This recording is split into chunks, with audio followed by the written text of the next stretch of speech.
Whitaker Weekly is a 3-episode anime discussion podcast where two brothers discuss a show of their choice. The show can be anything from a current season flop to a decades-old classic. What are they going to talk about next? Who knows? They sure don't.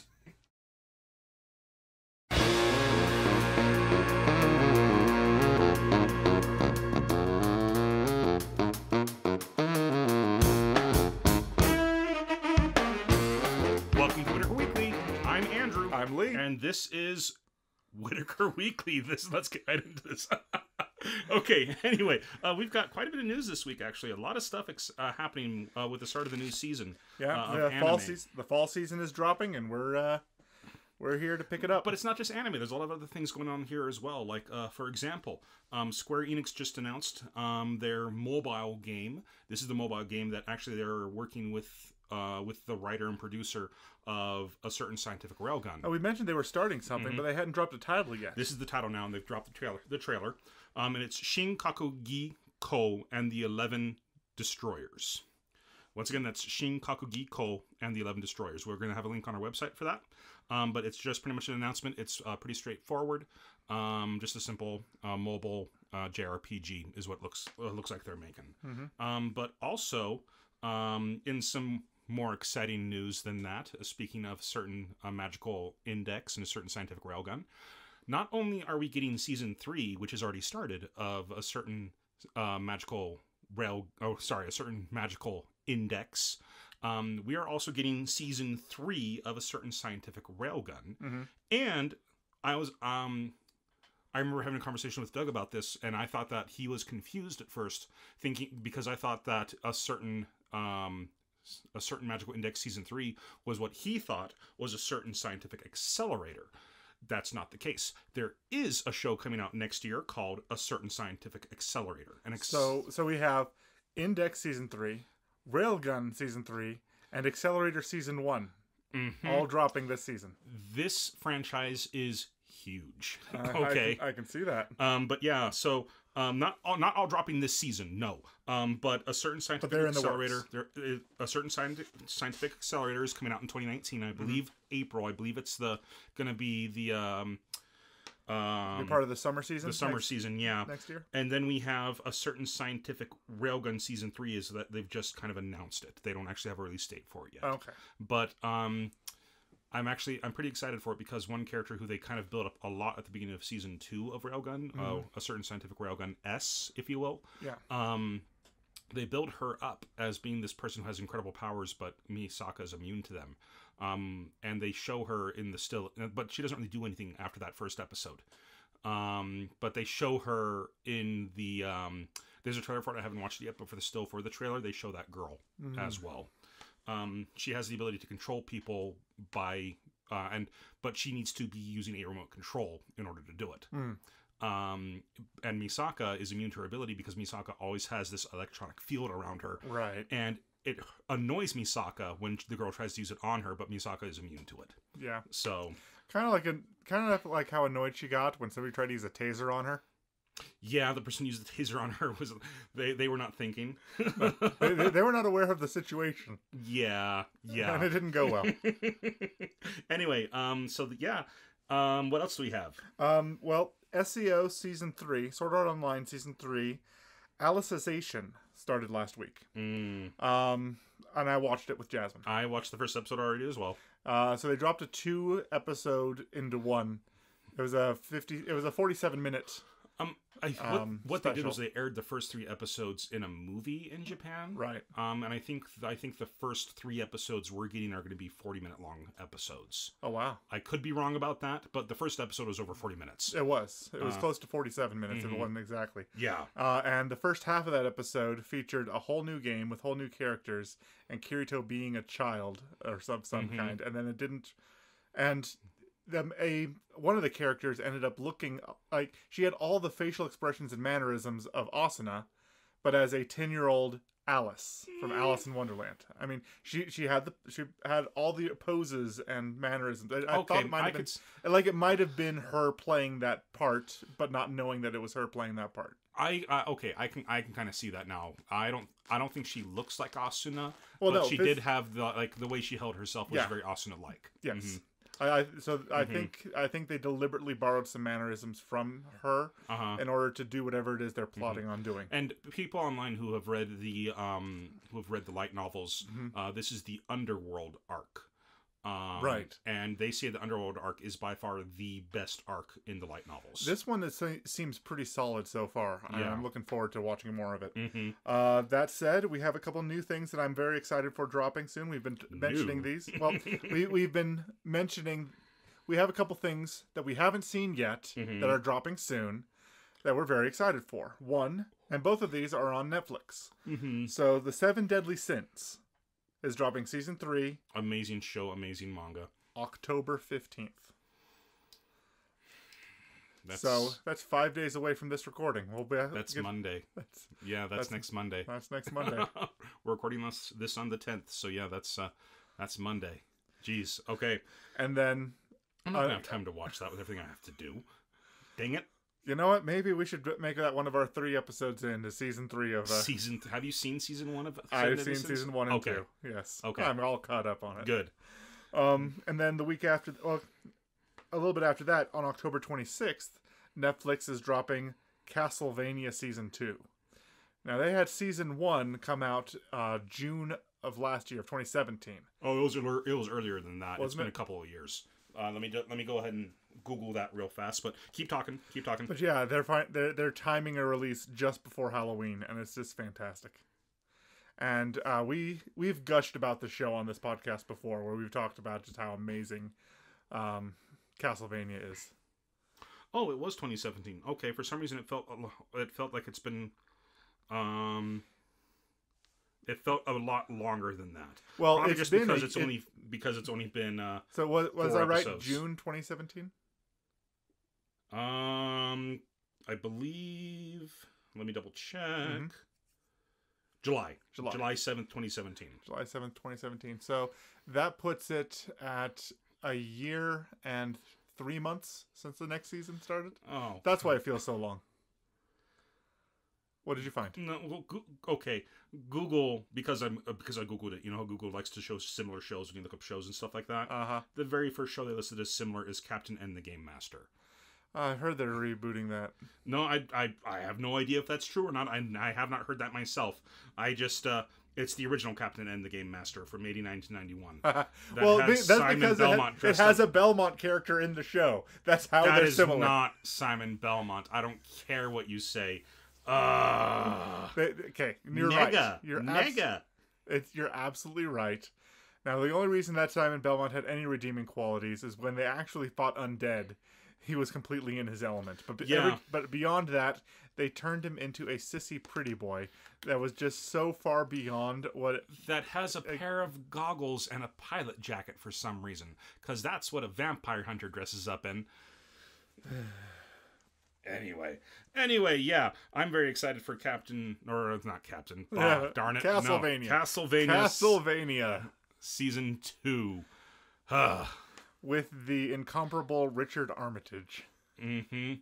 As Richter Belmont. Fantastic. Okay, next we have a bit of news that I just learned about today. It was announced yesterday, but I didn't learn about it till today myself. But Borderlands 2 is being released on the PS4 again, but this time it's going to be a VR release. So you're going to be able to wear the PSVR headset and play Borderlands 2 all the way through. That's one of my personal favorite games from the PS3 era, the previous console generation.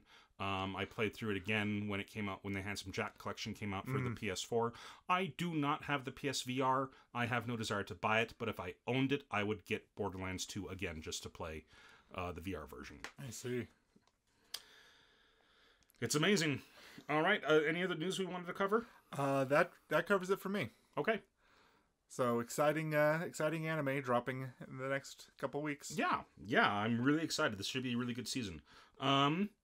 Though for some reason, I mean, I guess we can go ahead and bring this up. I mean, it's not exactly, we didn't find any articles about it, but for some reason, nobody has announced the streaming rights for a certain magical index season 3. Really? Yeah. Streaming rights haven't been established for that yet. It started last Friday. Funimation's had made no words about it. No, Crunchyroll, no word about it. Amazon, no word. Netflix, no word. No one has announced that they have the rights to it. Now, it turns out this same thing happened several years ago with a certain scientific railgun where Funimation actually had the rights, but they couldn't announce it for whatever reason for a little while. And it also could be because that Funimation is trying to finalize the voice acting cast for the simul-dub, Right. which they like to do these days. They do like to do that, and because they now have a partnership with Crunchyroll, where they basically kind of share streaming rights, where Crunchyroll's exclusively subs, and Funimation's exclusively dubs. They Crunchyroll has on their website, they have a slot for a certain scientific index, a certain magical index season 3. But if you click on it, it just says your country doesn't, or you don't have the streaming rights for this country. So anyway, it's possible that they're just waiting until they get to get a sub and dub simulcast going, and so we may not get the subs until the dubs are ready. Anyway, now that we've covered that, let's go ahead and go into our 3 episodes in. And this time you subjected me to what? I subjected you. I compelled you. I forced upon you. Yes, against you did. your will. Yes, you did. Ouran you cast suggestion on me.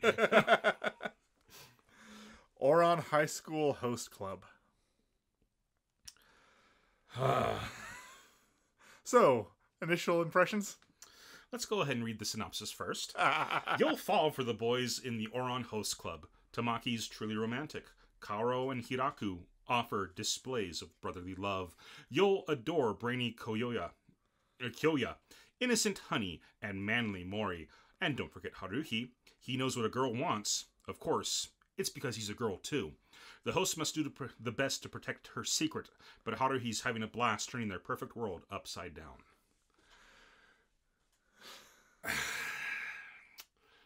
This show. What did you do to me? Well, given that you and your friends are the reason I know of the existence of 50% off and You're welcome, by the way. And Monthly Girls Nozaki-kun, I figured you would not be too deeply offended to watch this thing. I'm not offended by it in the slightest. I'm just putting on an act. It's delightful. I had to stop myself from writing down absolutely everything I loved about it because I knew that I needed some things to write down. You needed some things to write down for yourself. No, the show's an absolute delight. It starts off with Haruhi walking through the halls. She's dressed up as a boy in really grungy uniform, and she's just walking through the halls of this elite rich person's academy, high school. Checking different libraries, trying to find a quiet place to study. They have 4 libraries, and every single one of them is filled with people just giggling and just making lots of noise. And she just wants, at this point, you think it's a boy, but he just wants to find a quiet place to study. And so he walks into one of the music rooms. Big mistake. Real big mistake. Because standing there at the front door of the music room, which has these intricate, ornate double doors. The whole thing looks like a castle from Beauty and the Beast or something. Or at least, the glorious part of it.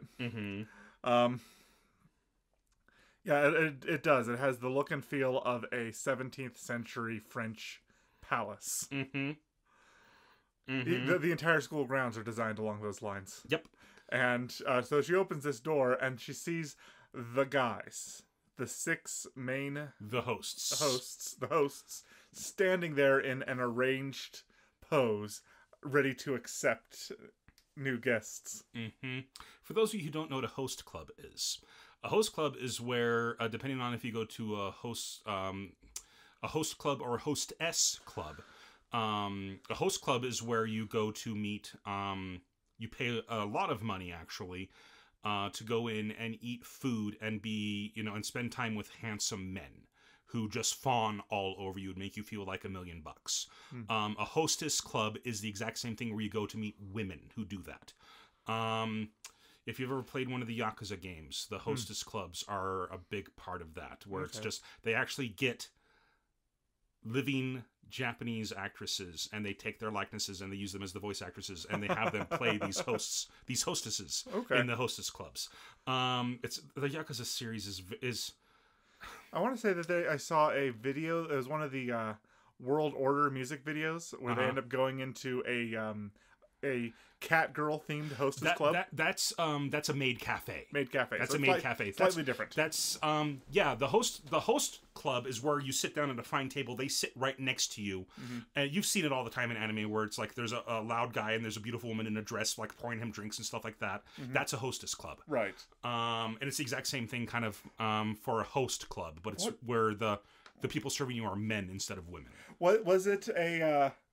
It was Hanamatsuri, where they were marching towards the hostess club, and they were parading and enjoying their way to it. Yep, that was in Hinamatsuri. Yes, it was just ridiculous. Episode 2 or 3, I forget. I think it was episode 3, but that's where it's like, we're going to go to a hostess club. And there's like a little girl with them, and I'm like, what is going on? Because, they're not, nothing dirty happens in those places, but they're not meant for children. So, you're going to ruin the experience for the other men there by bringing children. Yeah, exactly. But, anyway, so that's what a host or hostess club is. Okay. So she goes into this room and there's the hosts, these pretty boys who, it turns out this school has a club for hosts, where it's their job to make women feel good about themselves. And we reveal right off the bat that they just spell out that this is a club for rich people who have too much time on their hands. To entertain rich women who have too much time on their hands. And it gets ridiculous. Like, they keep kind of, I don't want to say harassing Haruhi, but making him feel incredibly uncomfortable. He just wants to be gone. They judge him very harshly for being a man in their presence. Well, and then he's disheveled. He's like, he can't and they point out that, oh, you must be that honor student, Haruhi. And they're like, well, how do you know me? Because, well, you're the only commoner at this school because you got in because of your grades and not because of your wealth. You can't even afford the standard uniform. And so suddenly there's Haruhi standing there against the door trying to get back out, but the great big word commoner shows up. And then and it's Kaoru, no, it's Kyoya talking. The shadow. Yeah, the Shadow King. The Shadow King. We'll get to that in a little bit. Well, I guess we'll get to that in episode 2, but anyway. Yes.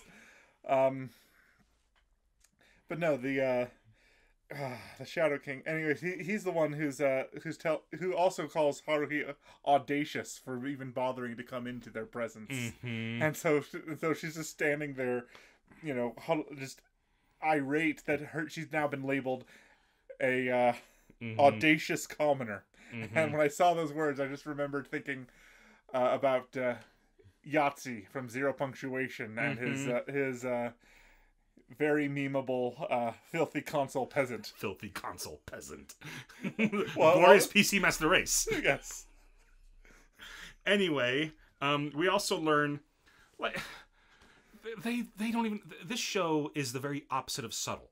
Okay, this show is the opposite of subtle, and it embraces that. Yes. It knows that it's not subtle, and it plays with that so extremely well. Like when you just see this beautiful vase on a counter in the middle of the room.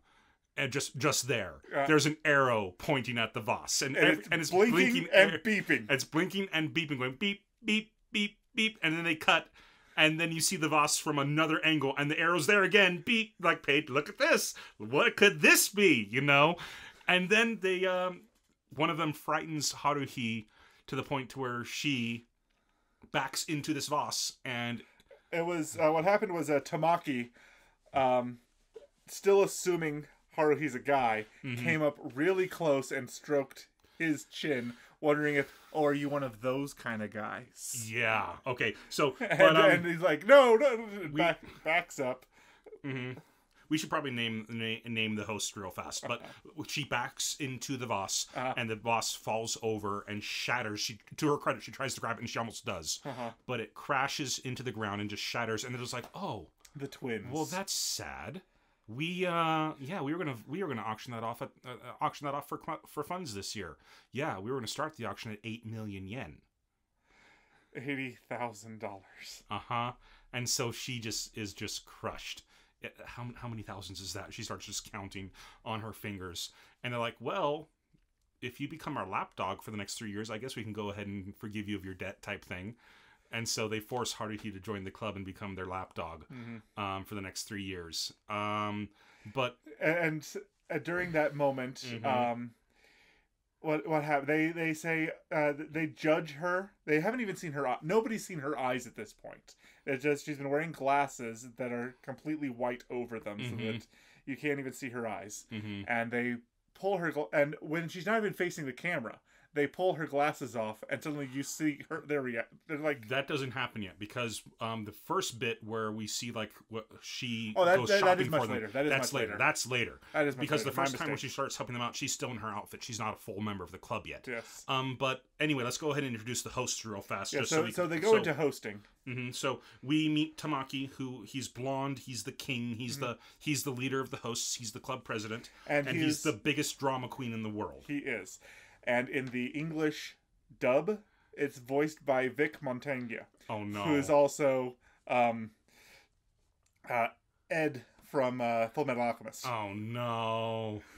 That's gonna be awesome. He would do so good at that role. Oh my gosh! But then we have Twin 1 and Twin 2. They're two redheads. Yeah. Hikari and Kaoru.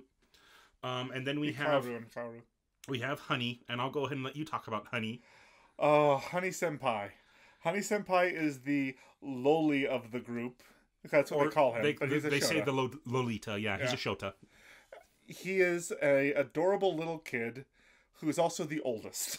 He is a third year. He's a third year. He's one of the 2 third years in the club. But he's got a sweet tooth. He absolutely adores cakes and candy. And he's extremely good at acting like a little boy.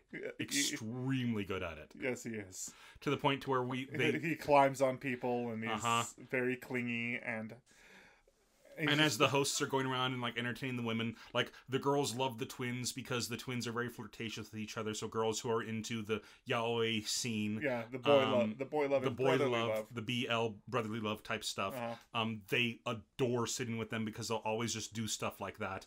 And then there's the people who love cute little boys. And we meet Honey, who overslept.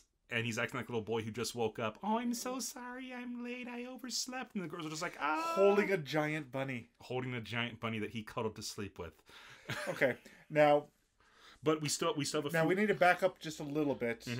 Is that during the first conversation, that just as they're bringing Haruhi into the host club, Haruhi and Kyoya have an exchange, and then suddenly we cut to a black scene with 6 light bulbs that are all turned off. Oh, and one of them turns on. And one of them turns on. And then Kyoya just goes, oh, and like walks away. And then it's after that moment when Honey Senpai shows up with his bunny that he offers it to he needs. She wants nothing. She wants nothing to do with Honey. She just wants to go about and do her business. And then, but Honey's just like, oh, but how about you take my rabbit with you? And Usa-chan, and she just goes, and like blushes. And then another light goes on. Oh, kawaii. Oh, kawaii. And then it's like, oh. And another light goes on. Yes. And bit by bit throughout this episode, the lights go on. Like, the lights for the twins go on at the same time. But we still have a couple other hosts real fast. We have Mori, who is the black hair. He's the tall, silent type. The girls who like the silent, shadowy figures, they like him. And then we have Kyoya, who is the Shadow King. He's the guy who he goes around. He's got the clipboard. He's making sure everything's running properly and stuff. Yes. But we'll go into why we call him the Shadow King when we get to that point. Yes. But anyway. But yeah, we have Honey, Mori, the twins, the Shadow King, and the King. Who thinks he's the king and is not. Anyway. He also calls himself Daddy and calls the Shadow King Mommy. And calls Kyoya Mommy. And Kyoya like, Mommy, what? She's being so mean. Well, if we're going by ranks within the club, I guess that makes me the mom, huh? And then from then on, he responds to him. He says He responds to Mom. He responds to Mommy. But so far, the only one who's called him that has been Tamaki. Yeah. But anyway, Haruhi comes in having done shopping for them, and she says, I got you your coffee, and she brings out this ground instant coffee, and he's just like, and all these rich people are just looking at this like, wait, what is this? This isn't coffee. Wait, what is this? Is this pre-ground coffee? No, it's instant. You just have to add hot water. I've heard of this. Instant. So it's true that poor people don't have any time on their hands to even ground their own coffee. They don't even have time to ground their own coffee beans. These darn rich people. Yeah, and she's like, oh, these darn rich people. But there's just this massive crowd of girls. Oh, just looking at this instant coffee, it's so, like, they've never seen it before. It's a novelty to them.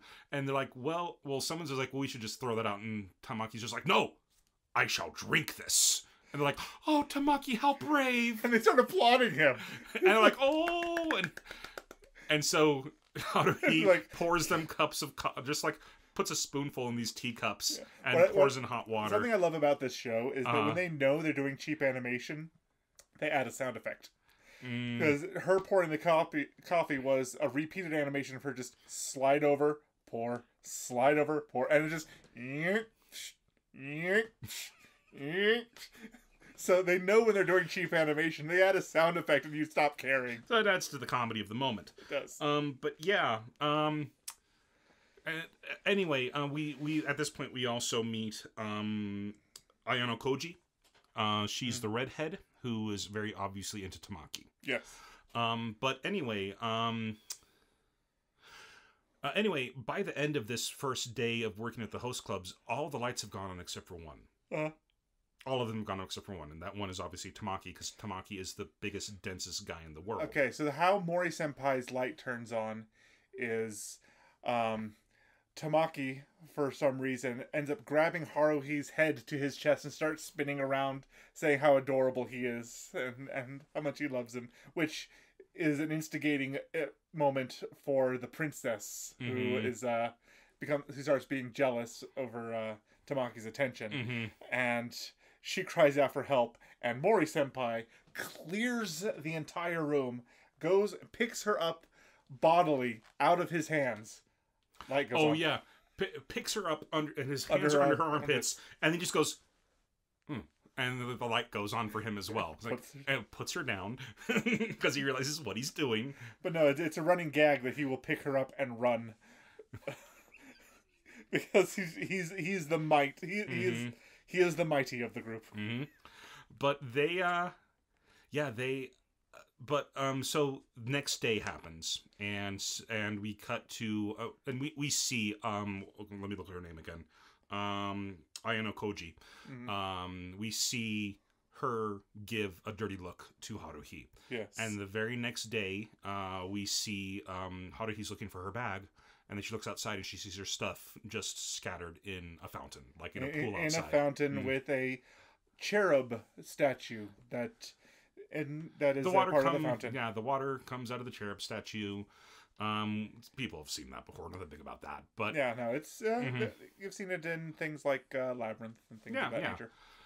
But she goes down. She's like, "Whoa, that's terrible. I didn't think there was bullying at this school," type thing, you know. And then she goes down. She starts cleaning her stuff out, and then we see Tamaki, and Tamaki's upset at Haruhi. At this point, Tamaki still thinks that she's a boy, and he says, "What? You're late for club. What's going on?" It's like, "Oh, I dropped my stuff. I'm just trying to get it out." And he's like, "Oh, okay." She at this point she can't find her wallet. She's found everything but her wallet, and she needs her wallet because it has the money necessary for her to buy food this week. And she says that to him. And then the next point we see Tamaki. He's in the pool with her. He's like, "Oh, don't go in there. Like, you don't have to help me. You're just gonna get yourself wet." He's like, "Oh, I've been told that I'm beautiful when I'm wet," type thing. The exact line that was translated in the version we saw was, "I've always been told I was dripping with beauty." I was always been told that I was dripping with beauty. Jeez. Anyway, but he finds the wallet for her and gives it to her. And they then go back in, and that day, let me look up her name again, just because it's such a weird one. Ayano Koji. She has requested Haruhi, and they're chatting and stuff. And I forget exactly what sets her off. Haruhi very bluntly realizes, "Oh, you're jealous." Oh, that's right. That's right. Like, why did you ask me though? Like, why did you specifically request me? Oh, I just wanted to talk to you to get you better. And Haruhi, who has no filter, says, "Oh, you're jealous." And then the princess, once again, Ayano Koji, she reaches over the table, grabs Haruhi, pulls them both off the table, and starts screaming, saying Haruhi attacked her. Haruhi attacked her. This is horrible. Please, somebody help me. And then they both get water dumped on them, and she starts freaking out. It's the twins that dump the water, and they're just like, "Would you please knock it off?" And all the hosts come up, and it's Tamaki just says, "Oh, so you're the one who threw his stuff into the pool." Yeah. We don't allow stuff like that to happen in our host club. You're banned from ever coming here again. And she was one of his top customers. She came every day to spend time with Tamaki. Yeah. So from a viewer's point of view, it's pretty obvious that she liked Tamaki. Yeah. But she also, and she's beautiful, beautiful girl, but she's just a terrible, terrible person. She's also the kind of terrible person who has a lot of money and expects things to go her way all the time. Mm-hmm. And she got kicked out of the host club, said that stuff's not allowed here. You're done. Get out. Never come back. And she screamed, "You're an idiot," and ran off. And then they go to change. Oh, before that, that's right. We skipped what happens when the twins discovered. Oh, well, they give her uniform. Yes. The blue uniform. Yes. And she becomes a host, and all the guys, all the girls just love this new person because she just understands women so incredibly well. And he's so cute. He looks just like a girl. He's so cute. But anyways, how was it that the twins' lights went on? Well, by the time when they finally revealed, they take off her glasses, and they see her eyes for the first time because that's at that right. point, mm-hmm. At that point, they'd only ever seen her in glasses with her eyes covered up. And like, your eyes are probably even smaller when you take the glasses off. Like, you're the type that has small eyes when you take off the glasses. What Tamaki says, and then Tamaki sees her without the glasses, and he starts blushing. And we don't even see her face. We just see everybody else's reaction of, "She's really cute," or he's really good looking type thing. And so the twins grab her and the uniform and drag her into the changing room and proceed to try to change her. When she's like, "No, I'll change myself," and kicks the both of them out at the same time. And they're both bounce out in a mirror image of each other, and they look at each other and go, "Oh!" And then ding, two more lights go on. That's right. So she already had a day being a host before that happened. That's right. So we skipped that day. But yeah, and all the girls love her just because she's so cute and she just understands women so well. So natural rookie. The women just talk to her, and they're just talking about random things, and she's able to put two and two together and know exactly what they're talking about and talk to them about what they actually wanted to talk about. Yes. And there's like, "This is incredible. He's so good. What an incredible host." And well, he's so good looking that they decide to go ahead and take the 3-year contract and make it into all you have to do now is host 100 people. Okay, get 100 customers for us and we'll forgive you. And she's just like, "Okay, fine." And so she does it. And so after that, it's the next day. Then the entire thing happens with the backpack in the water. And she joins them. And Tamaki's just like, "Oh, and we're going to have to rework your debt. Now you need to bring in 1,000 people." Yeah. And he's actually jealous of him because his usual customers are going to him now. Are going to Haruhi now. Yeah. Tamaki's jealous of Haruhi, which is one of the reasons he brings up he changes it to 1,000. Yes. But they're like, and "Oh, while she's sopping wet with the water that was dumped on them, that is when she gets sent with a different set of clothes to change into. This is the only clean set of clothes that we have, is what they say to her. And at this point, again, remember, everybody's lights are on except for Tamaki's. Yeah. And so she goes off to this area that they've curtained off, and it's got a dressing room sign on it, or change room or whatever. And Tamaki, still thinking that Haruhi's a boy, opens up the curtain, says, "Haruhi, here, I've got some towels for you," and turns and sees a girl in a slip. Sees Haruhi has removed the shirt. She still has the pants on, but she's wearing a slip, and there's the curves of a woman there. And suddenly the light goes on for him. Not until he saw her half naked did the light go on for him. But yeah, so she comes out in a dress, and he immediately falls in love with her. He immediately falls in love with her. Immediately. Now, people will say that this is a reverse harem, and you can kind of see the setup for it. Yeah. But it's very, very obvious from the very beginning who the couple are of the show. Of course. Extremely obvious. Of course. Everybody else just likes her, and will probably really enjoy having fun with her and stuff like that. But the person who's head over heels in love with her is Tamaki, the king. And she's the plainest girl in the school. Yeah. But we learned she comes out in the dress, and she's just twirling around, having a great time and stuff. And all the guests have left, so it's just the hosts now. And they decide to go ahead and have her pretend to be a boy because of how popular she is as a boy. Otherwise, their host club reputation is going to be ruined. That they had a woman posing as a man. Yeah. And they can't have that. So, okay. And that's the end. That's end of episode 1. So now there's something about her personality that will make more sense if I spoil something from a later episode. So minor spoiler alert for information beyond this. Okay. So we know that this story started with her thinking about how her mother had died 10 years ago. We get to meet her father in a much later episode. I've looked him up on the wiki, so... And her father is a professional cross-dresser. And because she was raised in a single-parent household who is a professional cross-dresser, she has no gumption whatsoever about thinking about dressing as a boy, dressing as a girl, whether people caring, whether it doesn't people matter to her in the the slightest. They ask her about it, and she's like, "No, it doesn't matter to me at all." And so that's part of her. That is an unexplained part of her personality. That's why she's so. That's why she's not gung ho, but she has no problem whatsoever of being mistaken as a boy or a girl. She just doesn't care. And it's actually kind of cute why he's a cross-dresser. He's a cross-dresser because he doesn't want to fall in love again. Like, he still loves her mother so much that even after all these 10 years, he's a professional cross-dresser because he doesn't want to fall in love. So, it's kind of cute. But yeah. But that's just something about her that makes a lot more sense once it's revealed. Yeah. Anyway. Yeah. But when you find out that even the school uniforms cost 300,000 yen. I thought it was 30,000 yen. No, it's 300. That's right. It was $3,000 for a uniform. It's 3,000 American dollars for a uniform, pretty much. So that's why she couldn't afford their standard uniform. That's why she was dressed in like a sweater. She was slumming it in a sweatshirt. Yeah, a sweatshirt. And no, it was a sweater and just regular slacks. She didn't match the regular uniform at all. No. Anyway, next day she shows up, and it is spring. It's the beginning of the year still. So this is episode 2. Episode 2. And she shows up and she opens the door to the host club and is like, what on earth is Where am I? This? What? Huh? What?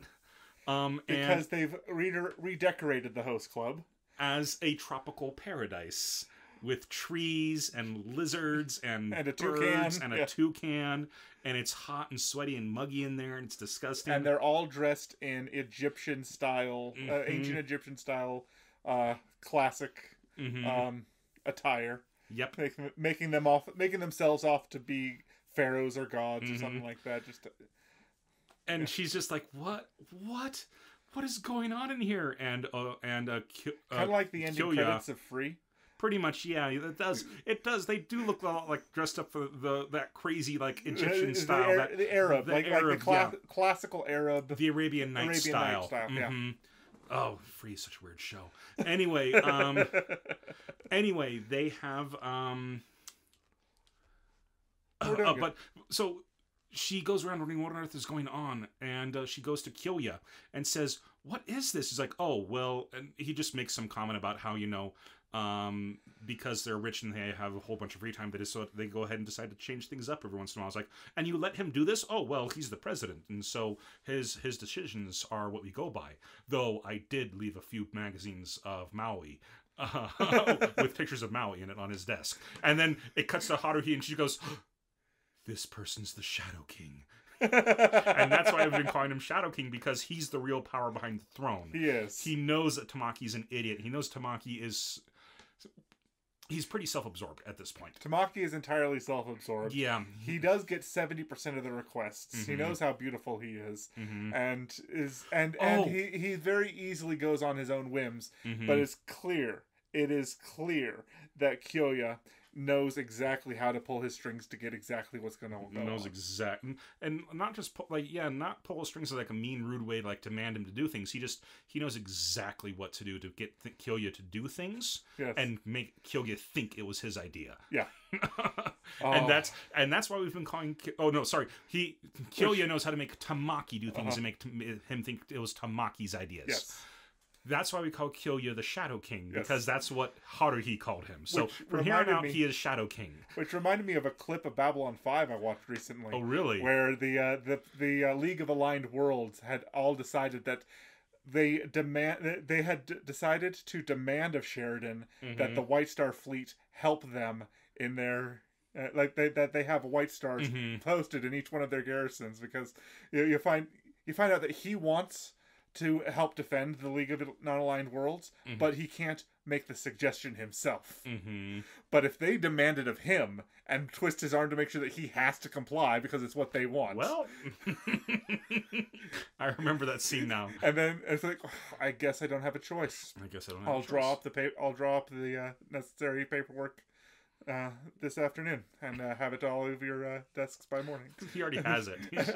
and so then he's just walking politely, and then goes into a turbo That's right, lift. Goes into turbo and lift. Then the turbo lift starts closing. Goes, yes! And everybody in the hallway's like, what? Oh man, Babylon 5. Too bad we can't do a 3-episode in of Babylon 5. There's no way to do a 3 episodes in a Babylon 5. It's way too good to. It's way too dense. It's the entire. You need to look at the entire mm-hmm. First 3 to 4 seasons. I actually got into an argument with some people on Facebook back when I still had Facebook, and my response was Babylon 5, the best science fiction show ever, or the best science fiction show ever. And some people started bringing in like Doctor Who and all this stuff. I'm like, one of the reasons Doctor Who is fun is because, you've got new directors taking it over, you've got new actors bringing it in, so it's kind of got a fresh new feeling to it every couple of years. Sure.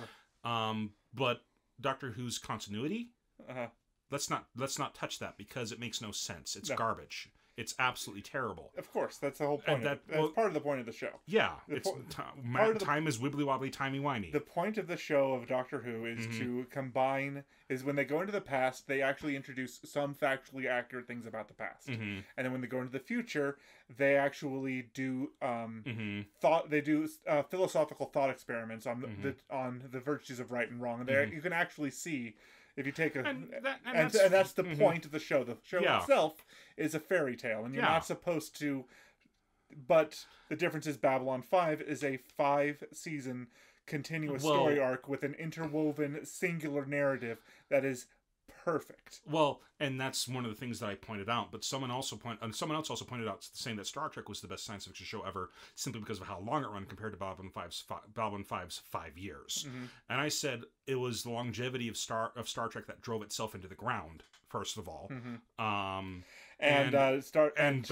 Babylon 5 is an interwoven narrative with a beginning, middle, and an end. Yes. So you see things that happen in episode 1 that are not explained until episode 3, until season 3 or 4. Yes. So yes, and it's but it was clearly thought out that far ahead. Anyway, we're tangent over. Let's get back to the show. So everyone's dressed up in these outfits except for Haruhi. Haruhi's dressed up in her uniform, her school uniform. Yep. And it's and Tamaki says, "I have an outfit for you that matches mine." No, and that again crushes Tamaki. But before that even happens, there's a moment of that I absolutely loved, mm-hmm. which was that I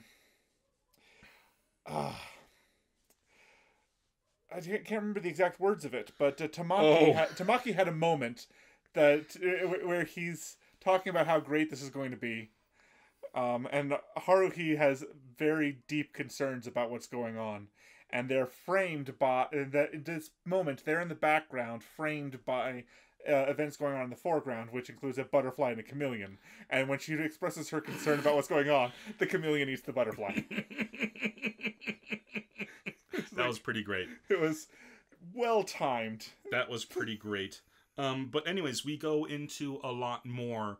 And you have a couple of things written down here.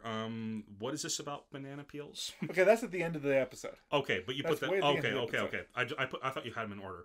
But anyway, it is in order. The next two things happen in the next episode. Okay, fancy tuna is a running gag that's in episodes 2 and 3. Okay. No. I know that. Okay, I'm just trying to remember. Anyway. Okay, so the banana peel is very, very close to the end, and we'll get to it. Okay. Anyway, So what happens is that we introduce a new character in this episode by the name of Kanako. Yes. And Kanako, they say, has a terrible disease, and Haruhi's like, "Oh, that's terrible. What is it?"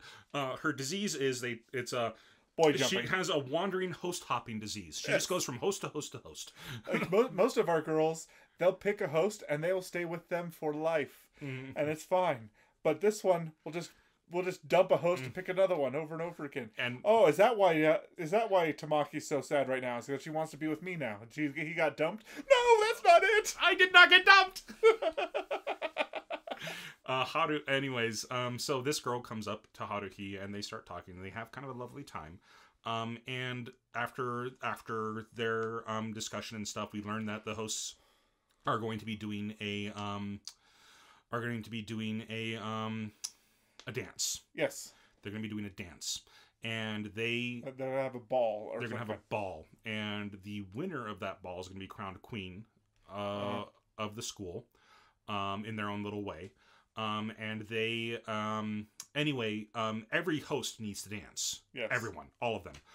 Real fast, though. They had kind of this ominous revelation for Kuroko. Or let me make Kanako. As soon as they said what her name was, they had this really, really dark, foreboding picture of her in one of the teacups at Disneyland, and I was just like, "What was that? What? Why? What? Huh?" Sitting alone in a teacup, and I'm just like, "That's both heartbreaking and frightening. What's going on?" They reveal what's going on later on, especially the callback to that same shot. But the hosts are constantly trying to improve themselves, constantly trying to improve their facilities, but they get Kanako to help teach Haruhi how to dance because Haruhi needs to learn how to dance in order to attend this ball. Right. And of course Tamaki is upset because he wanted to dance with Haruhi, but they're just like, you're too tall to play the woman at this point. We needed somebody who's closer to her size. Yeah. And so they dance and they have kind of a good time. They fall over on each other and whatever. And while they're taking a break from this dancing, somebody comes in delivering a new set of teacups. And Hanako gets very, very embarrassed. And she kind of hides. And Haruhi kind of notices and sees what's going on. Right. Now, just before this moment, before he comes in, Haruhi makes the observation that... What's her name? Kanako. Kanako. Haruhi makes the observation that Kanako actually really likes the teacups.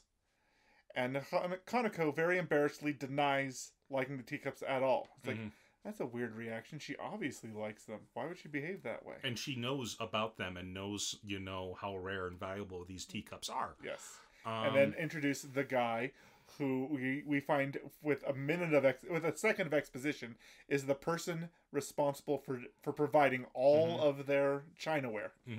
And and this person is the heir to a massive corporation that manufactures and deals in porcelains. Yes. And fine china and stuff like that. So he's extremely good at what he does. Yeah. And they compliment him on his taste. He's like, oh, no, I still have a long ways to go. They see each other. His name is Toru. Mm-hmm. Toru and Kanako, they see each other. And Toru blushes, and Kanako blushes, and Haruhi's just like, well, something's going on here. And Kanako turns away from him, trying to hide her blush, to which he misinterprets, thinking that she doesn't like him. Mm-hmm. And so he dejectedly makes a reason to leave quickly. Mm-hmm. But anyway, he and she... after all this, we learned that those two are engaged. Yes. That those two are engaged. In an arranged marriage between their families. Mm-hmm. And they're trying to figure out what's going on.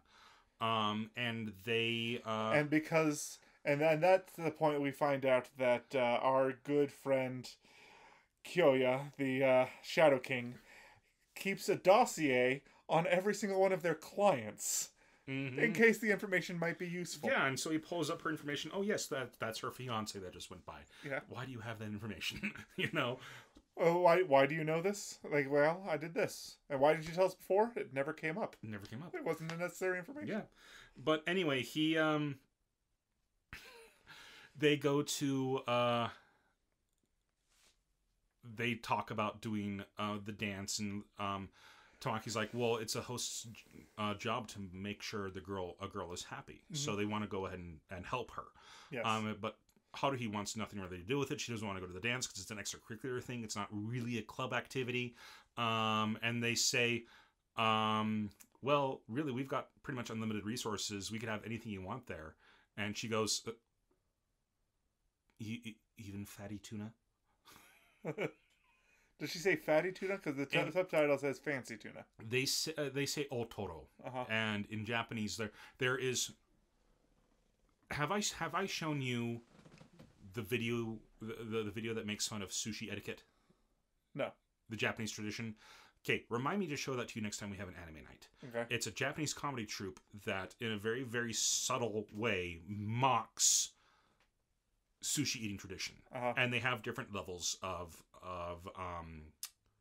tuna. Okay. And they have regular, then they have toro, which is kind of fatty, and then otoro, which is really fatty, marbled tuna, and that's what you see in those shots. Okay. They call it fancy tuna in English just because we don't really have a word for it in America. Sure. We don't really know the difference, but they call it otoro, which is like fatty tuna. Because you see the fat marbled through the meat. Yes. And I actually just watched a video. It was actually made by BuzzFeed of all places, but they sent some people to Japan to try 3 different types of sushi.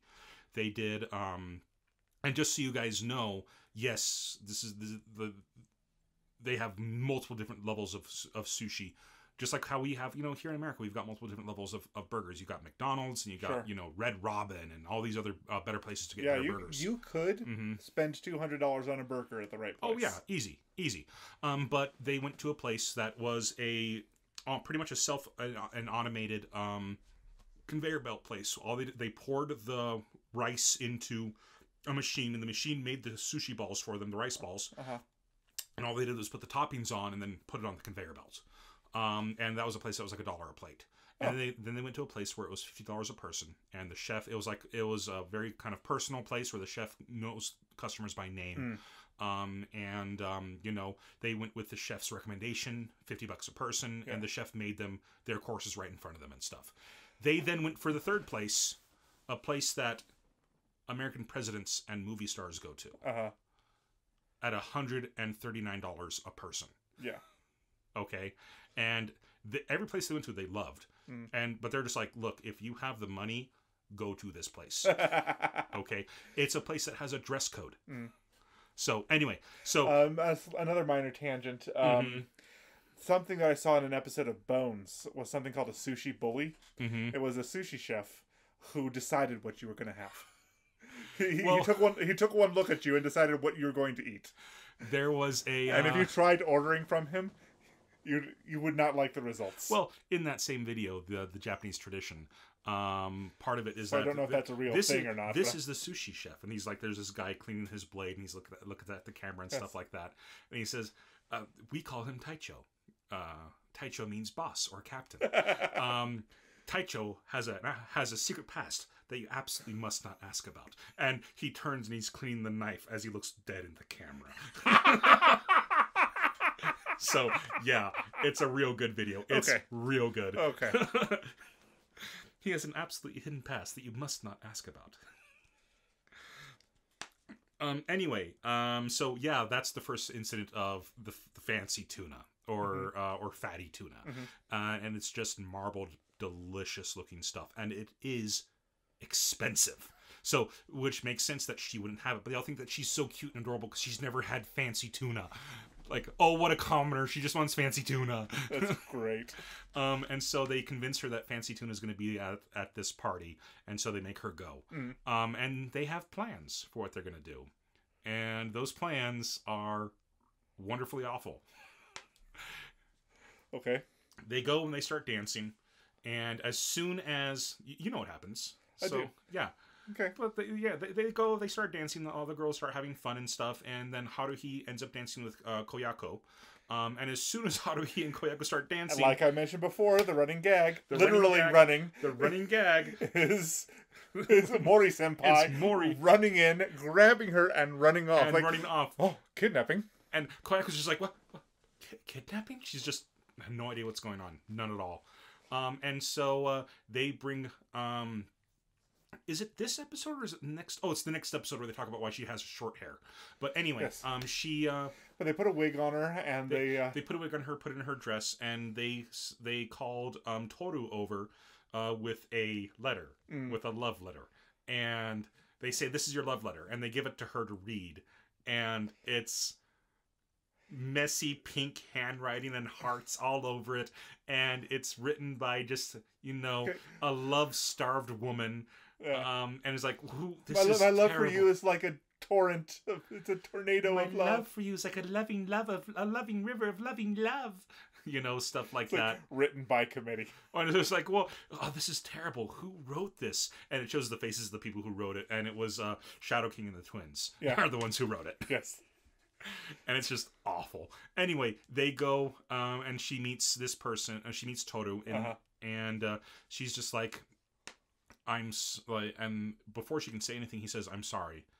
There's someone that I love. I can't accept her feelings." And she says, but he says, "But I don't think she loves me back." And he goes on about how he's plain. He doesn't think he's worthy of her, and her attitude recently he feels is reflecting of that. It's also his. Because he spends all the time with the hosts. Spends all the time with the hosts, and they're that much prettier and much more. Mm-hmm. And so he decided that he needed to be more refined. And so he was going to go see the world. He was going to study abroad. And he was going to spring, which they reveal earlier, actually, that he was going to go to England to study abroad. And just as he's about to put his hand on Haruhi's shoulder to kind of say it's like, I'm sorry, but I can't be with you, that's when we have Kayako open the door. And she sees this, and she says, "Oh, I'm sorry, I didn't mean to intrude." And she breaks down crying and runs off. Yep. And then Toru runs off after her. And then Haruhi walks out, and we see Tamaki. And she says, "I think we made things worse." And he said, "No. See how you ran after her? Things are going to be fine." And he's like, "Oh, okay." Or she says, "Oh, okay." She thinks it through and goes, "Oh, yeah. Oh, yeah, huh." And he runs after her, and he talks to her. And he doesn't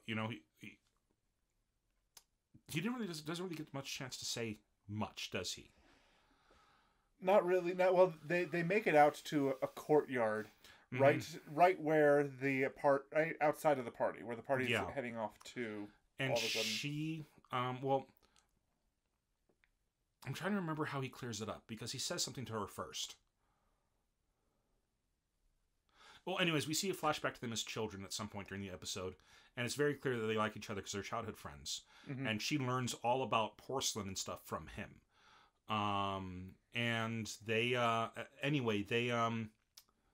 they're about to have a bigger, deeper conversation when all of a sudden all these lights come up, and everyone starts applauding and saying, and the queen this year is Kayako. Congratulations. However, the king that we've changed to your dancing partner is going to be... It's Haruhi. No. Well, and you two now need to dance, type thing, you know. And so she and Toru dance, and they say, "Congratulations, that's amazing." And a lot of girls were really, really. One of the reasons a lot of girls came is because the woman who's going to be declared queen was going to get a kiss on the cheek from Tamaki. Mm-hmm. Well, the hosts changed who was going to kiss. Oh, that's it. who was going to kiss the queen, and Tamaki didn't know. Mm-hmm. So Tamaki's getting ready to make his entrance and go give her a kiss, and like, but we actually changed that, and he does a pratfall. Yeah. And they say, we're gonna have you get your kiss on the cheek from Haruhi. From Haruhi, and they're just like, oh, and she's like, oh, wait, what? Really? If it's on the cheek, I guess that's okay. What? Really? And then they tell her how much more. Oh, that's right. That's more right. of her debt they're gonna pay. Yeah, off. and Shadow King just says, if you do it, we'll remove a third of your debt. And she just goes, I guess it's okay if it's on the cheek. Yeah. And that's one of the things that I wrote down, just how easily they can manipulate her when it comes to her debt. Now that we've determined what you are, we're just negotiating price, right? It's horrible. It's horrible. But yeah, she, they...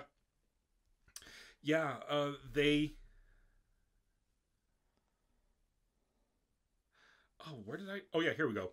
Just, like, seriously, they manipulate her into doing so much because of her debt. Mm-hmm. Work for them for the first of all, she has to work for them for 3 years. And then when they learn how cute she is and how good she is with other girls, they say, okay, if you get 100 guests, we'll go ahead and change this. And then because of an incident that wasn't her fault at all, they make it 1,000.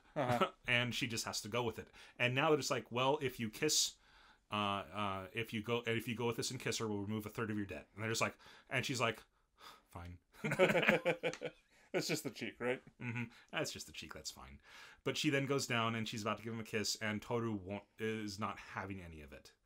But before that, we see the twins standing behind everybody, holding what? I don't remember. Banana peels. The arrows point. The same arrows that were at the same arrows that were pointing at the vase are now pointing at the banana peels. Of course they are. Mm-hmm. Of course they are. Mm-hmm. Because one thing that I did write down is just how much the other hosts love to revel in the fact that they are completely aware that Tamaki is in love with Haruhi. Yep. And they are ruthless to him because of it. And this is one of the things that is ruthless. Don't they... I may have missed you saying it, but don't they whisper, oh, I guess this is Haruhi's first kiss, isn't it? and that's what that's so, and yeah. that was what they said to get him to go down the stairs.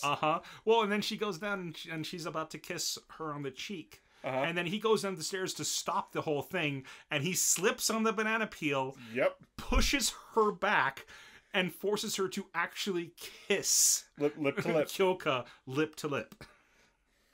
Or Kyoka. Yeah. Kyoko? Whatever. So Haruhi... Kanako. Yeah. Kanako. Mm-hmm.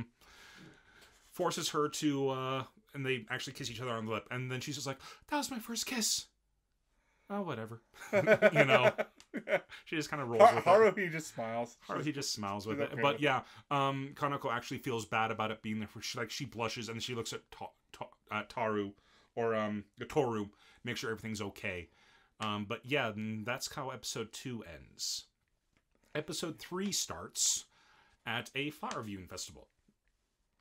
And of course, all the boys are flirting with the hosts are making all their guests feel beautiful and loved. And it's like, oh yeah, this is a season where things. That's right. That's what happens. The twins. One of them burns his finger on a pot, and the other one comes up and says, "Oh, let me take a look at that." And they have a boy love moment where he's like, he's kissing the wound, and the girls are just like, ah, so cute. Ah. Yes, and one of them turns away. One of them goes, says, "No, I can't look." And her friend beautiful. says, "No, you must. You may never see this again." You know. And that's when. Oh, and thank you for setting this up for me. You're welcome. That is when the Shadow King comes up and says, "She is absolutely right.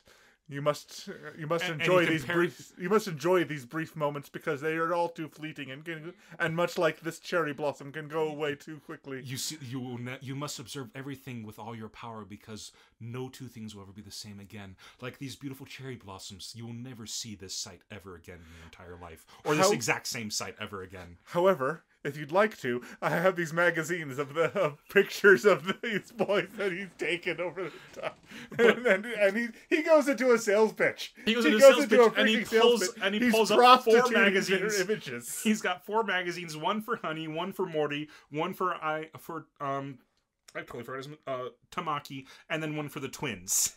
And he's like, and if you buy them as a set, there's a discount.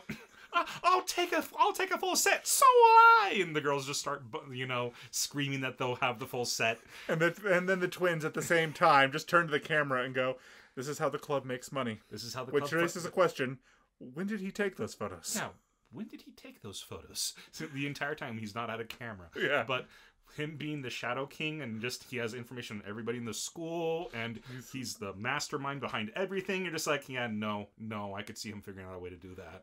Yeah. Now, something I mentioned while we were watching Psycho Pass during our latest anime night, I mentioned that some of the characters from Psycho Pass kind of match the tropes of the characters in here. And so, you got the kid who, nothing ever seemed to go right for him, and he reminds me of the twins. Always a little bit mischievous and never taking anything seriously. And then you have the guy who is a lot like the Shadow King, is very cool, collected with the glasses, and knows what's going on. And then and the main girl is a lot like Haruhi, just a fish out of water, big eyes, short brown hair. Really no idea what's going on. Yeah. And so I just thought it was an interesting comparison that these tropes made a good group again. Yeah. Anyway, we cut back. They're back in the club room, which again is just this massive room inside of their like castle like school. And they just say that and like they're just complimenting Haruhi on all of the great work that she's been doing and stuff. But Tamaki is just so upset because he's just like, how? Because he's still thinking about her with the long hair. He's like, well, and they... and he pulls out... Oh, yes, that's the one I'm Yes, get to it. Anyway, we should mention that in episode... I think it was episode 2 at some point, they're trying to verify that she was a girl, and so she gives them her student ID. Yes. And she's says, yes, biologically I am female. Yeah, biologically I'm a woman. And she had long hair, she wore like a girl's uniform and stuff like that. And they cut... And so, yeah, we go to King freaking out or just freaking out again. He goes and he pricks out this chest that's labeled King's personal stuff. And he opens up the chest and he's digging through it and he pulls out this picture frame that's way too big for the chest and he turns it around and he has blown up. Be British technology. He has enhanced and framed that picture of Haruhi. Yeah. And he's like, what happened? Why would you cut your hair to make yourself look like a boy? You were so beautiful like this. And Haruhi's just like, don't you dare enlarge pictures of me without my permission. But we learned that the reason that she cut her hair is because when she took the entrance exam for the school, on her way there, a small boy put gum in her hair. Yeah. And so rather than deal with the gum, she just chopped off all her hair. Yeah. So... Anyway, and so that's why she is the way she is now. Yeah. Well, and then like they also. Another thing I wrote down is just how much I already mentioned this, but this is the thing. This is the incident that made me write it down. It's just how much fun the hosts have at mocking. Just digging their nails into Tamaki for him being so obviously in love with her, and there's like, whoa, wait. Oh, hey, no, that's right. This happened outside. This is what brought them inside. But the twins are just like, have you decided what your electives are going to be this semester? Yes. And he's like, no, I haven't decided that. Well, how about you take conversational French? Oh, that might be a fun class to take. Yeah, and you'll be taking it with us, so you'll have more time to spend with us. And it cuts over to Tamaki, and he's freaking out. He's like, oh, they're in the same year at school because he's second year and she's first year, so they'll be able to see her more. No, this is bad. And then he's like, and then the Shadow King then shows him statistics. He has a giant chart He has 2 pie charts. He's like, this is how much time they spend with her. This is how much time you spend with her. Your interactions with you amounts to 3% of her life right now. Of her life right now. And that just makes him even more devastated. Yes, he's utterly destroyed. And when they go back inside, in his imagination, he is successfully wooing. He's successfully wooing her. Really, really badly. He's not. And then the imagination that he has is up against the wall, and it's hilarious. And so what he does, he's and this is just beautiful. He then challenges them and says, "No, I know what this is. This is a girl-boy romance comedy anime. And I'm the main character. And so Haruhi and I are destined to be together. What does that make us? You're the homo sidekick characters." You're the homo sidekick characters. And he draws a line on the floor. He doesn't just draw it. He just drags like a pool cue and just makes a line. Don't cross that line. Don't cross that line. They then take that personally, and over the rest of the episode, do their best to make his life as miserable as possible to get even for this. Yep. Let's talk about how they do this. Well, we learned that, as long as you keep pretending to be a boy, everything's going to be just fine. Well, I'm fine with that. Oh, well, that's going to be really hard to do because, tomorrow is the required physical. Oh, then I guess everyone will find out I'm a girl. Oh. Then I guess I can't be in host club anymore. I can't be in host club anymore, and all the guys are just like, I guess I'll have to find out another way to pay off my debts. I guess I'll have to find out. And she's just taking things in stride like she always does. Just like, whatever, that's life, but the hosts realize that if word gets out that a woman was a member of the club, things are over for us. So they devise a plan to make everybody think that she's a man. Yes. Anyway, so and this is just another one of those darn you rich people moments as they go down to the examination room. And they open it up, and there are lines of doctors and nurses in perfect uniforms going all the way down the line. Like, what is this? This is just the usual examination day. And here's the thing, though, that makes her even more upset about it all, is that before they enter that room and you see just the little massive line go to the very back of nurses and doctors, they tell people to go to their respective areas. Meaning they have more than one of those set up in this school. Yeah, they do. So that's another one of the reasons why she's like, "Oh, you darn rich people." Because any other school, you'd have a couple doctors at most, maybe even one, just going through everybody little by little and taking things down. But at this school, no. One of the students happens to be a. We'll get there. I think we're jumping the gun a little bit. We'll get there. You're talking about Shadow King, right? Yeah, the Shadow King has a relationship with all the doctors in town. We'll get to that. We'll get to that.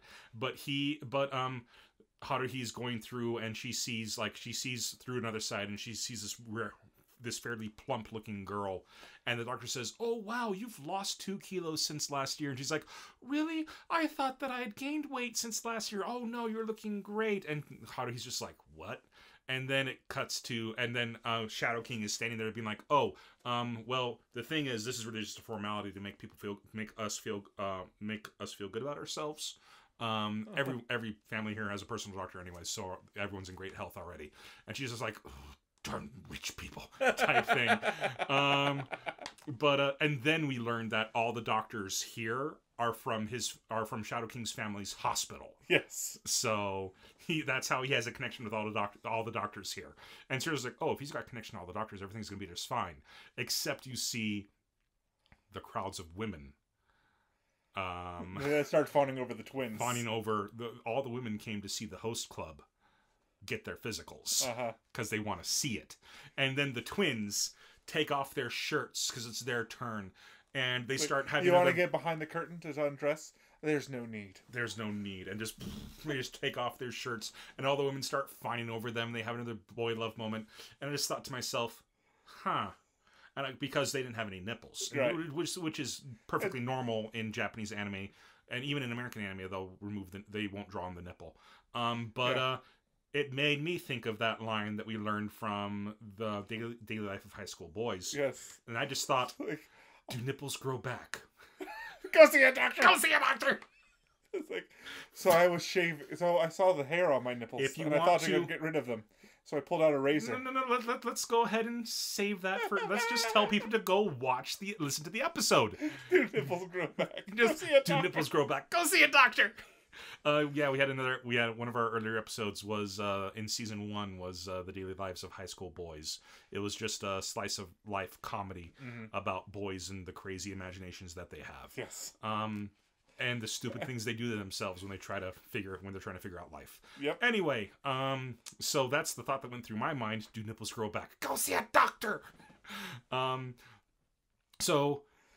then the other boys start getting undressed and stuff, and they start calling for Haruhi. Before that happens, though, we see a doctor run by and run into Shadow King, and he's like, "Oh, I'm sorry," and he says, "Oh, I'm sorry. Please excuse me." And then Shadow King turns and says, "Oh, it's totally fine." And he kind of looks at him, kind of weird. And then they call Haruhi, and Haruhi goes into a curtain, followed by Tamaki. And Tamaki says, "Don't worry, we've got this covered." And he takes off his shirt and he puts on a wig, and he opens up the curtain and he says, "I'm Haruhi." And all the girls are just like, is this some kind of a weird cosplay? Why is Tamaki doing this? Why is Tamaki doing this? Why is he wearing a wig? Yeah, there's no doubt about that. That's Tamaki. Yeah, that's no doubt. That's Tamaki. Yeah. None of them. Not a single girl believed Tamaki was Haruhi when he put the wig on. They know his face too well. The twins just start laughing. And that's when the he next scene throws the wig. Is like, told me they'd buy it. You told me they'd buy it. There's no way anybody would buy it. How stupid can you be? Why did you do this to me? This is for the stupid homo. This is the payback. homo. This is payback for your homo line. Yes. And so, yeah. But anyway, they keep calling for Haruhi, and Shadow King just says, "Oh, don't worry about it. We actually have a special room just for you. Yeah. It's a private room just down here, so please just come but with me." It's at that moment that Haruhi actually glares at Tamaki, wondering what kind of ridiculous thing he's gotten her into, and she's very unhappy with him. And after she's taken away, he starts disintegrating as if Thanos snapped his fingers at him. And he's just disintegrating because she's unhappy with him. Like, she's mad at me. Oh yeah, no, he turns around and then she turns ash. And she gives him a glare, and like her light, like her eyes start shining, her pupils start shining, and like draws a line when she turns with it. It's just like a grr, and he's just like, she's mad at me. And he starts disintegrating into ash. And the girls comment on this. Now, something this show does, it does actually break the fourth wall and talk about things that happen in other episodes, mentioning them as episodes. Oh, this show's very much aware that it's a show. Yes. It's very much aware that it's an anime. Yes. It's another one of those comedies that's just completely self-aware. Yes. But anyway, the hosts overhear a girl screaming and asking for help, and they learn that this girl got grabbed by a man, a creepy-looking man, and then ran off after she screamed at him. And they asked her where she went. And she said, "Oh, he went down to the private room down there." And they're just like, "Oh crap, Haruhi's in there." Yeah. Well, long story short, they go to the room. Okay, so they go into the room, and she's in a private curtained area changing, and this strange man goes into that area, not even noticing her at first, just closing the curtain, trying to stay hidden for a while. And then she says something, and he turns around and puts a hand over her mouth and says, "Shh, just be quiet." And that's when Tamaki, the hosts show up. And Tamaki, what is it? It's a teddy bear kick. It's a flying kick is what he does. Just both feet flying forward like a shot, and just bam. Is that called a teddy bear kick? The caption read teddy bear kick because he kicks him, and the guy goes flying and embeds into the wall. Oh, yeah, but he flips a couple times and then lands perfectly. But yeah, no, he just kicks the guy right in the head, and the guy goes flying and slams into the wall. And then all of the hosts show up and then say a little bit of a line, and then it's like a Sailor Moon moment where they're all posing, and they're there for justice. And there's some Fantastic Five. I must have missed that part. I was probably laughing too hard at the kick. Yes. But he But they all come in and pose, and it's ridiculous because there's a shot of Honey Senpai being serious. Yeah, and we should probably say which has never happened in the show. In the dance, literally Honey Senpai's dance was him being held by the girl, and the girl was spinning him around. And one of my favorite Honey Senpai moments is as he's preparing the tea. And he shakes too much of it out.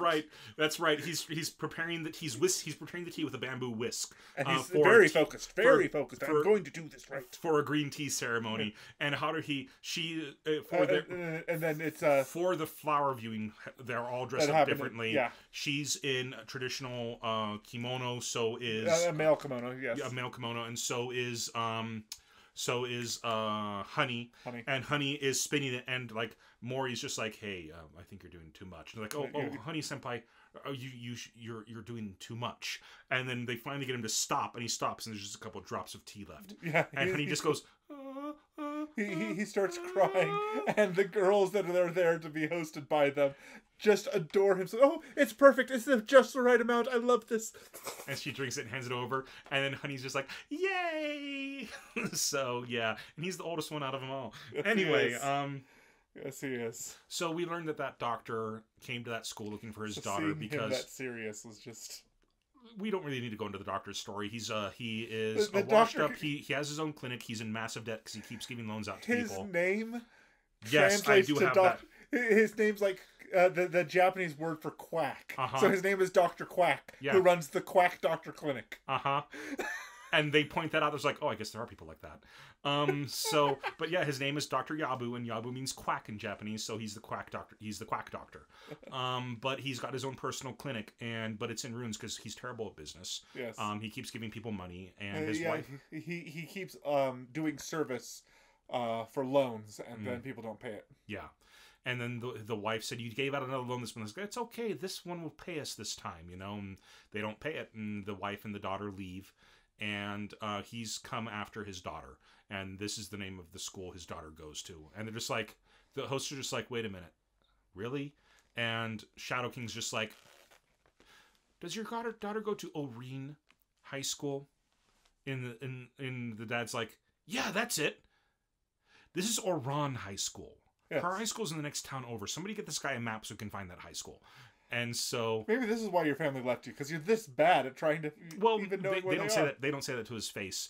However, he's just like, well, I hope that he's able to reconcile with his daughter. And then one of them is just like, doubtful. Like, wait, what? Why? He didn't remember the name of the high school his own daughter goes to. I'm pretty sure she hated him for more reasons than just the debt. Yeah. So, yeah. But yeah, so that's Ouran High School, and they're just like, well, how did you know that he was at the wrong school? Do you really think a doctor with that much debt will be able to afford the fees for this school? And that's another rich person. She hates rich people moment. Yeah, that's the end of episode 3, though. Anything else you want to add? Nope, that was it. I'm going to watch more of this show. I'm glad. I'm going to watch more of it. I'm glad. I've been wanting to watch it. I just had not had the time to sit down and watch it. Yeah. But now that what I need to do is I'm going to back up and watch the whole thing with my daughter. It's time to Jasmine's seen this thing. Okay. Did she not? Oh, that's right. No, you watched SAO with her. Yes. Anyway, yeah, no. It's a wonderful show. It's hysterical. And if it keeps up this level of comedy, then I will definitely keep watching it. It does. Okay, well, we've already gone on for a bit, so let's go ahead and wrap this up. Let's wrap this up. What are we watching next week? Next week, we're going to go ahead and watch one of the new, most highly anticipated shows for this next season, and it is That Time I Got Reincarnated as a Slime. Corporate worker Mikami Satoru is stabbed by a random killer and is reborn to an alternate world. But he turns out to be reborn a slime. Thrown into this new world with the name Rimaro, he begins his quest to create a world that's welcoming to all people. Okay. That looks interesting. I know what I've seen of it, I've heard of it. People have mentioned it. And I've seen a meme that seems to be created from it. It's got multiple volumes for the light novel already. Apparently, it's a pretty big series already. Okay. So it's been I've seen a ton of news about this show on Anime News Network, on Crunchyroll and stuff like that. Yeah, it's highly anticipated, and I've already seen the first episode, but I'll go ahead and hold off watching. The next episode already aired on Monday. Okay. So episode 3 will be up next Monday, so we can go ahead and watch all 3 before we record next week. Fantastic. Okay, so that's it for 3 episodes in. Let's go ahead and move on. Recommendation of the week was your turn. All right, and this week I'm going to recommend Monthly Girls Nozaki-kun. Why on earth would you recommend that? Because it's hilarious. Okay, I'll buy it. You've seen it. I have seen it. I'm joking. What are you playing at? Okay, so what it is it's a show about it's if you like Ouran High School Host Club, you're gonna like this show. Monthly Girls Nozaki-kun is about a girl named Sakura who's fallen in love with the big, tall, kind of scary looking guy in her class. Mm-hmm. And she absolutely adores him and makes a mistake when confessing her love to him, saying it in just the wrong way, that she says, "I'm your number 1 fan." And then he realizes what she must mean and gives her an autograph. He pulls out an autograph card and signs it and gives it to her. And it's at that point that she realizes, oh wait, I know this signature. And it's revealed that he actually draws a monthly comic series for a girls manga. For a shoujo manga. Mm-hmm. And so that's why it's called Monthly Girls Nozaki-kun, because his name is Nozaki, and he draws for this. Mm-hmm. And we are introduced to a bizarre cast of characters that it's just absolutely hilarious. I mean, the scene that keeps coming to my mind is when he decides to write a scene about a girl's sleepover.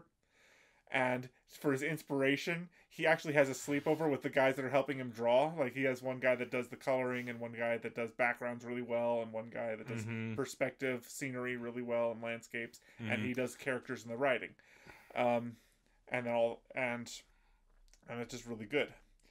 But he has a sleepover with all these guys, and these guys are acting in less than manly ways, I'd say. No, they're boyish. They're boyish, yeah. But it's like one of them takes a shower and the other one comes out of the shower and they're admiring how big his biceps have gotten. Oh, look how big your muscles are, just like squeezing them and stuff. And then he just writes the girl version of that, admiring a girl's breasts, girls admiring look one another's breasts. Look how big your breasts have gotten, type thing, But yeah. It's like a line for line recreation of his own experiences, slightly twisted into being with girls. And we watched it with our friend Mary when we watched it, and she's like, "No, that's exactly how it is at a girl's sleepover." So yeah, so it was. Yeah, it's kind of scary how closely mirrored what actually happens. And then there's another brilliant boxes scene. are really popular amongst us these days. Yeah, because he couldn't draw perspective correctly. He just draw boxes under them. Let me fix this. Here, let me fix this. And he just draws a box. He's like, that didn't fix anything. What about this scene right here? Like, she looks like she's 10 feet taller than him. Oh, okay. She's standing on the box, and just all this stuff. So bad. It's terrible. Bad. It's terrible. But another scene, like, it looks like she's flying right here. He's trying to understand. He doesn't realize during the whole 12-episode arc. He doesn't realize that this girl's actually in love with him. Even though she confessed. But she confessed poorly. She confessed so poorly. But he gets involved in playing a dating sim. I forget this. No, he gets involved playing a dating sim because one of his friends tells him to, because he doesn't understand love well enough to do his own stories. And so he starts doing the dating sim, and he starts and so he writes the main character's name. He picks the character from his show, and he rejects and bullies every girl in the dating sim because only the girl that he wrote for his main character in the story is good enough for him. I remember that now. And so he doesn't date any of these girls. And then, oh wow, no, and then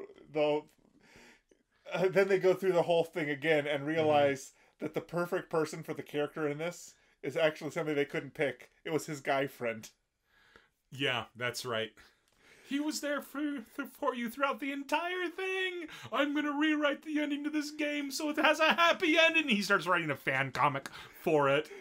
for those two, and completely wasting time. Yeah, instead of actually deadline. doing his work, his actual job. Yes. Anyway, okay, But it's great.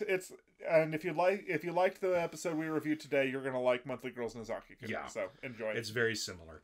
All right, and now it's time for creator shout out. Yep. And I'm going to go ahead and shout out somebody who I recently discovered on YouTube. Her name is Cara Comparetto, and she is somebody who does piano covers of video game music. Okay. Her stuff just came up recently in my feed, and she the song that I listened to for her first was have you ever beaten Chrono Trigger? A couple times. So you know the boss music with Lavos. Oh, yeah. Yeah. So she starts playing that song, and then when she gets to the she just gets this big grin on her face where you can tell she loves playing that part on the piano. Yeah. I watched a couple more of her videos, and she's just somebody who's obviously passionate about music, and she's passionate about the music that she's playing on YouTube. And I just wanted to give her a shout out because it was really, really fun watching somebody that passionate about the songs they were playing again. Fantastic. And I have her links here. We're going to go ahead and link to her Facebook, her YouTube, and her Instagram. I don't think she does Twitter. I couldn't find that. But yeah, we'll have those links on our website. Okay. All right. Well, thanks so much for listening in this week. If you listened on YouTube, please feel free to like this episode and subscribe to our channel. Also, go ahead and click the notification bell so you're aware of when we post new episodes. If you like what we do and want to support us, please spread the word of our podcast or even support us on Patreon. Where can they find us on social media? Our site, Whitaker Weekly, currently has links to our Facebook page, Twitter account, Patreon page, and the YouTube channel. We encourage all our listeners to follow us on social media platform of their preference. And if there's one we're not on yet, please reach out to us with one of the ones we've mentioned, and we'll broaden our scope to include you. Okay, well, I think that's it this week. I've been Andrew. I've been Lee. And this has been Whitaker Weekly. You guys have a great week.